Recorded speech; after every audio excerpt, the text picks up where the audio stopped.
आज मैंने आपको महत्वपूर्ण प्रेस कॉन्फ्रेंस में सबको याद किया, इसके लिए आप पधारे, सबको धन्यवाद। जिस तरीके से पिछले दिनों आपने एक वाकया सुना कि हमारे उदयपुर वाटी के विधायक सैनिक कल्याण मंत्री आदरणीय राजेंद्र गुढ़ा जी पे एक व्यक्ति द्वारा, दुर्गा सिंह जो नाम है जिनका, उनके द्वारा एक एफआईआर दी जाती है। और उस एफआईआर में उन्होंने आरोप लगाया कि उनका अपहरण करके मंत्री जी ले गए। इस मामले में मैंने आपको आज याद किया है कि किस तरीके से एक अच्छे राजनेता को कुछ लोगों के द्वारा, जो कि उनकी लोकप्रियता से बौखलाए हुए हैं, और वो उनको किसी मामले में फंसाना चाहते हैं। निश्चित रूप से मैं आपको पहले घटना के बारे में बताना चाहूंगा। उदयपुर वाटी की श्रीमती विमला कंवर, जिनका मंडावरा गांव है, उनकी 2 बेटियों की शादी थी, अभी जो होने वाली है 21 फरवरी को। बिल्कुल गरीब महिला थी, उसने बड़ी मुश्किल से पैसा टका जोड़ के दुर्गा सिंह नाम के व्यक्ति को उन्होंने एक प्लॉट के लिए पैसा दिया, 3,84,000 रुपए। और उसने कहा कि भाई जब मेरी बेटियों की शादी होगी तो इस प्लॉट को बेच करके मैं अपनी बेटियों की शादी कर दूंगा। दुर्गा सिंह एक भूमाफिया है जिसके खिलाफ 420 के कई मुकदमे थानों में दर्ज हैं। तो महिला, भोली वाली महिला को उसने फंसा करके कुछ पैसे रख लिए। वो महिला 3-4 बार आदरणीय राजेंद्र गुढ़ा जी से मिली और उनको अपनी पीड़ा बताई। घटना के दिन वो सुबह सुबह उनके घर पे आई, 11 बजे राजेंद्र गुढ़ा जी से उनकी मुलाकात हुई। तो उन्होंने बताया, रोने लगी महिला, और उसने कहा कि मैं मेरी बेटियों के साथ आत्महत्या करूं, क्योंकि मेरे साथ अन्याय हुआ। जो पैसा मैंने मेरे जीवन में जोड़ा, उस पूरे पैसे को दुर्गा सिंह खा के बैठ गया। ना मेरा फोन नहीं उठा रहा, ना मुझे पैसा दे रहा, और झूठे प्लॉट के नाम पे मेरे से पैसे दिए। दुर्गा सिंह चूंकि वहां कई घटनाएं करते थे उदयपुर वाटी में, उसके बाद वो नीमका थाना शिफ्ट हो गया, नई जगह पे नया मकान बना के रहने लग गया। गुढ़ा जी ने उनको फोन किया कि भाई आप इनके पैसे दो। उससे पहले उन्होंने सीकर एसपी को भी 2 बार फोन किया कि भाई इस महिला के साथ इस व्यक्ति ने अन्याय किया है, इसके पैसे हैं, गरीब महिला, ये कहां से बेचारी बेटियों की शादी करेगी। लेकिन सुनवाई नहीं हुई। वो खुद उस व्यक्ति, जब फोन नहीं उठा रहे थे तो खुद उस व्यक्ति से दुर्गा सिंह से मिले राजेंद्र गुढ़ा जी उसके घर पे जाते हैं। चूंकि वो नई जगह बस चुका था, नई कॉलोनी थी, उसको लगा कि यहाँ अगर ये मंत्री जी बैठेंगे, बात करेंगे तो मेरी बातों का खुलासा हो जाएगा कि मैं किन बातों में लिप्त हूं। उसने कहा साहब मैं आपके साथ ही चलता हूं, चल करके वहीं अपन बात कर लेंगे। उन्हीं की सरकारी गाड़ी में बैठ के उनके फार्म हाउस पे वापस आ गए। वहां वो महिला भी थी।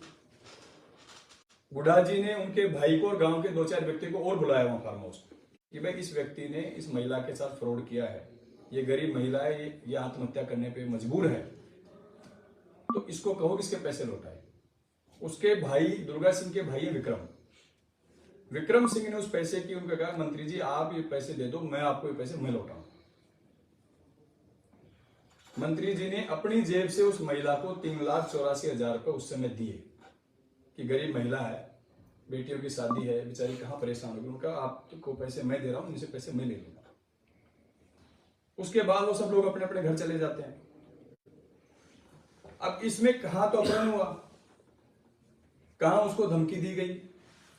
आप देखिए, सरकारी गाड़ी से मंत्री खुद वहां जाते हैं। मंत्री जी तो मंत्री जी अगर अपहरण करने जाएंगे तो खुद जाएंगे क्या? सरकारी गाड़ी लेकर के जाएंगे क्या? उसके बाद जिस तरीके से राजेंद्र गुढ़ा जी ने उदयपुर वाटी में बड़ा किसान सम्मेलन किया, लगभग 50-60 हजार लोग उसमें जुटे, सचिन पायलट साहब उस सम्मेलन में आए। उनकी लोकप्रियता को देखते हुए, उनकी लोकप्रियता से घबरा करके कुछ लोगों ने उस व्यक्ति जिसने एफआईआर दर्ज कराई, दुर्गा सिंह, उसको जयपुर बुलाया जाता है। जयपुर बुला करके उसको मैनेज किया जाता है राजेंद्र गुढ़ा जी के खिलाफ एफआईआर दर्ज करवाने के। अब सरकार के मंत्री, राजस्थान सरकार के मंत्री के खिलाफ एफआईआर दर्ज होती है तो गृह मंत्रालय क्या कर रहा है? गृह मंत्रालय क्या कर रहा है? गृह मंत्रालय को पता नहीं एफआईआर किसके खिलाफ दर्ज हो रही है। वहां के संबंधित एसएचओ, एसपी, डीवाईएसपी, गृह मंत्रालय को सूचित नहीं किया उन लोगों ने कि एक मंत्री के खिलाफ इस तरीके से झूठी एफआईआर दर्ज की जाती है, तो आम आदमी के खिलाफ इस तरीके से क्या हो रहा होगा। निश्चित रूप से यह जांच का विषय है कि दुर्गा सिंह जयपुर में किन किन लोगों से मिला, किन किन लोगों ने उसको प्रेशराइज किया, किन किन लोगों ने उसको मैनेज किया कि राजेंद्र गुडा के खिलाफ एफआईआर दर्ज कराई जाए। ये बड़े शर्म की बात है हम लोगों के लिए कि हमारी सरकार का मंत्री, एक दबंग आदमी जिसने 2 बार हमारी सरकार की मदद की, 2008 में बीएसपी से जीत कर के आए, हमारी सरकार को सुचारू चलाने के लिए जब हम 96 पे आगे थे, एक 6 एमएलए को मर्ज करा करके और हम 5 साल तक हमारी सरकार चलवाई। फिर 2018 में दोबारा बीएसपी से जीत के आए और जीत करके फिर हमारी सरकार को बचाने का काम किया और फिर 6 एमएलए कांग्रेस में मर्ज कराए। जो व्यक्ति खुद की ताकत के ऊपर एक बार खुद के भाई को एमएलए बनाया, 2 बार खुद एमएलए बने, 4 में से 3 चुनाव जीते विधानसभा के, बिना जाति के समीकरण के, बिना पार्टियों के। ऐसे मजबूत व्यक्ति को कौन कमजोर करने का काम कर रहा है, ये जांच का विषय। लेकिन सर आपकी बात से एक बात निकल के आई है कि एक बदमाश किस्म का जो व्यक्ति है दुर्ग सिंह, जैसा कि आप बता रहे हैं, उसने एक रिपोर्ट दी और रिपोर्ट दर्ज भी हो गई, मैं तो उसको जांच में रखा गया, ना मंत्री महोदय से पूछा गया। तो इसके पीछे किसकी साजिश हो सकती है, किसका हाथ है? मैं वही बताना चाह रहा हूं आपको कि जिस तरीके से सरकार के मंत्री के खिलाफ आम आदमी एफआईआर लेके घूम रहा है, उसकी एफआईआर दर्ज नहीं होती।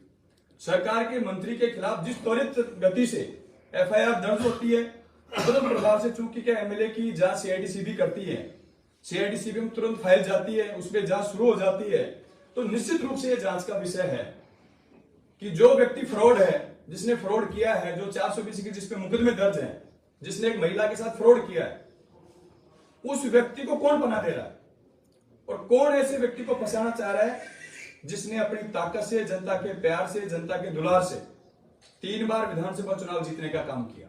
और निश्चित रूप से मैं आपको बताना चाहूंगा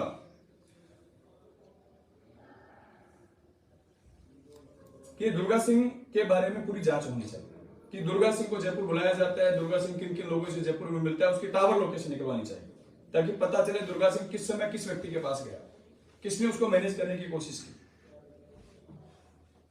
आज राजस्थान में पेपर लीक हो रहा है, उसके मुलजिम नहीं पकड़े जा रहे, उसके बारे में जांच नहीं बढ़ पा रही आगे कि जो व्यक्ति भाग गए उनको पकड़ा नहीं जा रहा। पायलट साहब ने एक बात उठाई कि हम कह रहे हैं अधिकारी और नेता इसमें शामिल नहीं है पेपर लीक में। तो जब अधिकारी और नेता शामिल नहीं है तो आरपीएससी से पेपर आउट कैसे हुआ? इस ऑफिस में कोई सामान रखा है, जब तक ऑफिस का कोई कर्मचारी इन्वॉल्व नहीं होगा तो किस तरीके से वो सामान बाहर जा सकता है? उस पर हम लोग जांच नहीं कर रहे, हम सिर्फ ये जांच कर रहे हैं कि कौन व्यक्ति सचिन पायलट के साथ खड़ा है,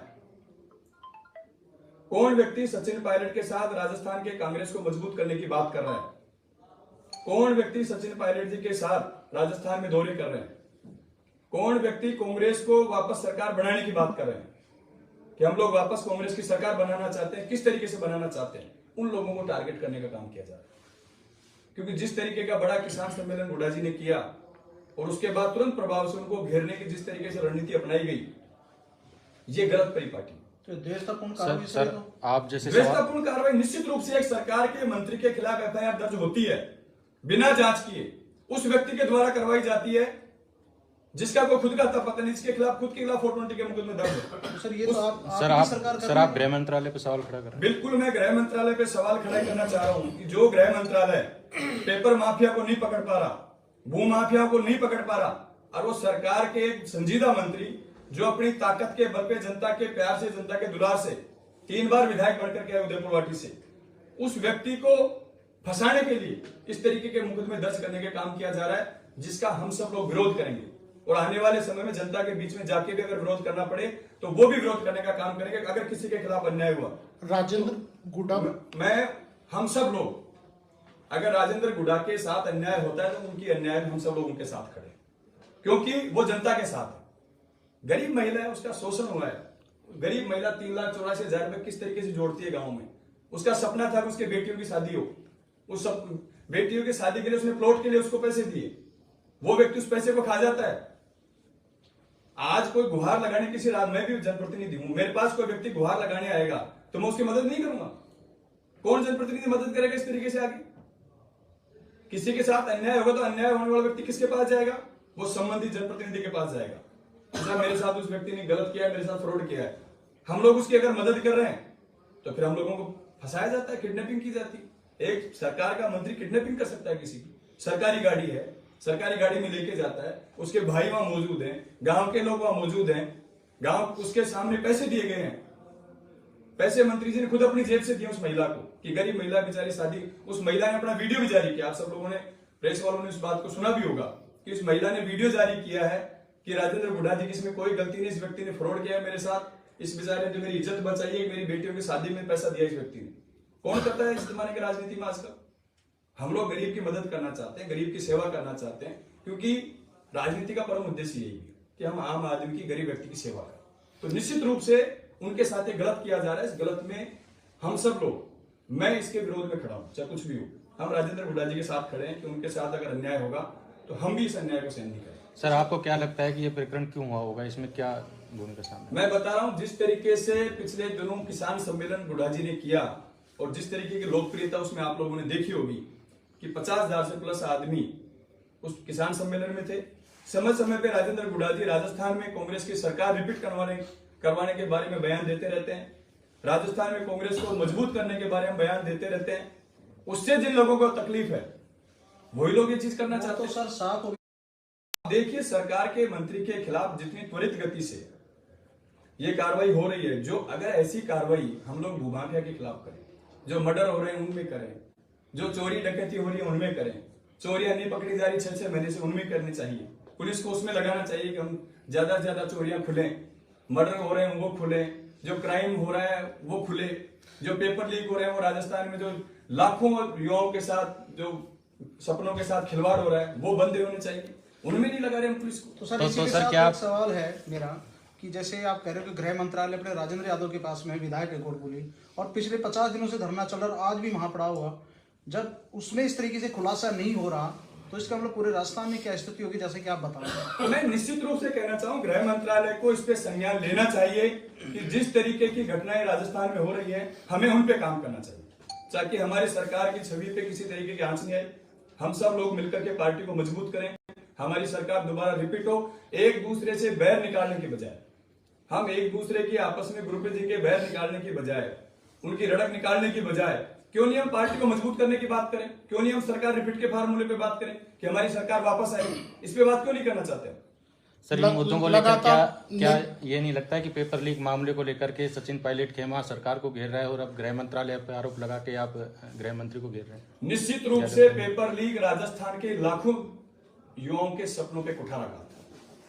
मैं किसी पे आरोप नहीं लगा, मैं उन युवाओं की बात कर रहा हूं जो गरीब किसान मजदूर के बेटे बेटी जयपुर में जाके सालों तक कोचिंग करते हैं, अपने माँ बाप की जो गाड़ी कमाई है, जो बेचारे रात दिन खेतों में मेहनत करते हैं, मजदूरी करते हैं, वो पैसा उनको उस कोचिंग की फीस के लिए देते हैं। और जब एग्जाम होता है, जब पेपर आउट होता है, तो उस परिवार की दशा देखी, उनमें उस परिवार में इतना मातम होता है जिस परिवार में जैसे कोई आदमी मर गया, इतना दुख होता है उन बच्चों को उस दिन, क्योंकि वो कितनी मेहनत से पढ़ते हैं। अपन सब गाँव ग्रामीण परिवेश के आदमी, अपन देखते हैं जो बच्चे 2-2, 3-3 साल तक तैयारी करते हैं सेकंड ग्रेड की रीट की, और फिर जब उनका पेपर आउट होता है तो उनके सपनों में पानी फिर जाता है। जनता के हित की बात उठाना किसी के खिलाफ की बात नहीं है। आप जनता के नुमाइंदे हैं, जनता ने हम लोगों को चुन करके भेजा है, जनता की भी जिम्मेदारी हमारी है। जनता की बात हम नहीं बोलेंगे तो कौन बोलेगा? ये हमारी जिम्मेदारी है कि जनता के साथ अगर कहीं अन्याय होगा तो उसके खिलाफ हम बात करेंगे, उसमें क्या दिक्कत है? लगातार नेतृत्व परिवर्तन की बात की जा रही है, कहीं ना कहीं उसको भटकाने के लिए तो इन मुद्दों को केंद्रित नहीं किया जा रहा। देखिए, मैं इतना जरूर कहूंगा, आलाकमान, कांग्रेस का आलाकमान का फैसला हम सब लोगों को माने। नेतृत्व परिवर्तन करने का फैसला नहीं करना या नहीं करना वो आलाकमान का काम, उस फैसले पे मैं कोई उंगली नहीं उठाना चाहूंगा किसी प्रकार की। लेकिन निश्चित रूप से मैं इतना जरूर कहूंगा कि जो लोग कांग्रेस को मजबूत करने की बात कर रहे हैं, जो लोग कांग्रेस के बारे में सोच रहे हैं, जो लोग सरकार रिपीट करने की बात कर रहे हैं, उन लोगों को अगर इस तरीके से टारगेट किया जाएगा तो ये गलत बात। सर, एक रिपोर्ट दर्ज होने पर आप गृह मंत्रालय पर सवाल उठा रहे हैं और गृह मंत्री जी अभी 2 दिन पहले अपने एसओजी पर सवाल उठा रहे हैं, इस पर क्या कहना है? रिपोर्ट गलत दर्ज हुई है, रिपोर्ट दर्ज होना गलत नहीं, रिपोर्ट गलत तरीके से दर्ज हुई है कि एक सरकार के मंत्री के खिलाफ एक भूमाफिया, जिसका खुद का बैकग्राउंड आप उठा के देखिए, जिसके 420 के जिसके जमीनों के मुकदमे दर्ज है, वो व्यक्ति जिस व्यक्ति मंत्री महोदय ने जिस महिला की मदद करी उसके खिलाफ मुकदमा दर्ज करवा रहे हैं और मुकदमा दर्ज भी हो जाता है।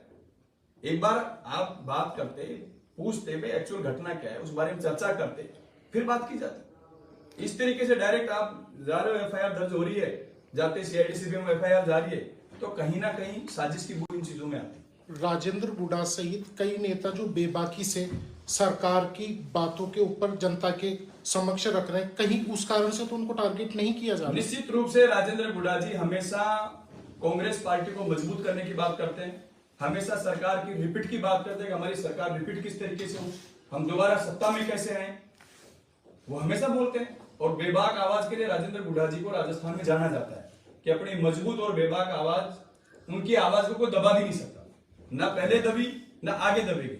हर तरीके से हर परिस्थिति में हम सब लोग उनके साथ खड़े हैं और राजेंद्र गुडा जी गरीब को गणेश मान करके सेवा करते हैं, तभी 3-3 बार विधायक बने निर्दलीय रूप से। बिना पार्टी के 3 बार विधायक बनना आज के समय में तो छोटी बात नहीं है। तो कहीं ना कहीं जनता के दिलों पे राज करते हैं, और जनता के दिलों पे जो व्यक्ति राज करते हैं, जो राजनेता राज करते हैं, अगर उनको इस तरीके से टारगेट किया जाएगा तो समय आने पर जनता भी माफ नहीं करेगी। और जनता के नुमाइंदे, जनता ने हम लोगों को चुनकर के भेजा है, हमारी जिम्मेदारी जनता की बात बोलना, क्यों नहीं बोलेंगे हम? अगर हमारी सरकार में भी किसी व्यक्ति के साथ गलत होगा, जनप्रतिनिधि के साथ गलत होगा और हम चुप बैठे रहेंगे तो हम भी, हमारा धर्म नहीं निभा इस बात को लेकर। सर, राहुल गांधी हाथ से हाथ जोड़ो जैसा अभियान चला रहे हैं और वहाँ पे कांग्रेस के एमएलए हैं और अपनी सरकार पे आरोप लगा रहे हैं, गृह मंत्री पे आरोप लगा रहे हैं, इस पे क्या कहेंगे? देखिए, राहुल गांधी जी ने पूरे देश में भारत जोड़ो यात्रा निकाली है और भारत जोड़ो यात्रा के माध्यम से कांग्रेस पार्टी को मजबूत करने का काम किया जा रहा है। लेकिन जिस तरीके से सरकार के मंत्री के खिलाफ जिस तरीके की घटना हुई, उनके खिलाफ एफआईआर दर्ज हुई, अगर उसमें हम चुप बैठते तो हम भी उस दोष के भागी। जनता की आवाज उठाना भी हमारा धर्म है, पार्टी के हम सिपाही हैं। लेकिन अगर जनता किसी आदमी के साथ गलत होता है और गलत को अगर हम देख रहे हैं तो हम भी दोषी हैं। हम लोगों को सच्चाई बोलनी पड़ेगी, पार्टी की बात अगर कहीं कमजोरी है तो वो भी बतानी पड़ेगी, अच्छाई है तो वो भी बतानी पड़ेगी। हमारी सरकार रिपीट कैसे हो ये बातें हम समय समय पे बताते हैं, पार्टी मजबूत कैसे हो वो भी हम समय समय पे बताते हैं। तो निश्चित रूप से इसमें गलत क्या है? सर डेमोक्रेसी हमारी पार्टी में, अगर हम लोग हमारी बात नहीं कहेंगे तो फिर कौन कहेगा? सर, आपके पड़ोसी विधानसभा क्षेत्र में 50 दिन से धरना लगातार चल रहा है, गृह मंत्री का क्षेत्र है, लेकिन सरकार की तरफ से अभी तक किसी भी जनप्रतिनिधि या अधिकारी ने जाके उनकी सुध नहीं ली है। देखो, मुझे इस घटना की जानकारी नहीं है, समाचार पत्रों के माध्यम से मैंने पढ़ा है। और निश्चित रूप से राजेंद्र यादव जी वहां के विधायक हैं, संजीदा व्यक्ति हैं, और मुझे लगता है इस मामले में निश्चित रूप से कार्रवाई करें। Thank you. धन्यवाद।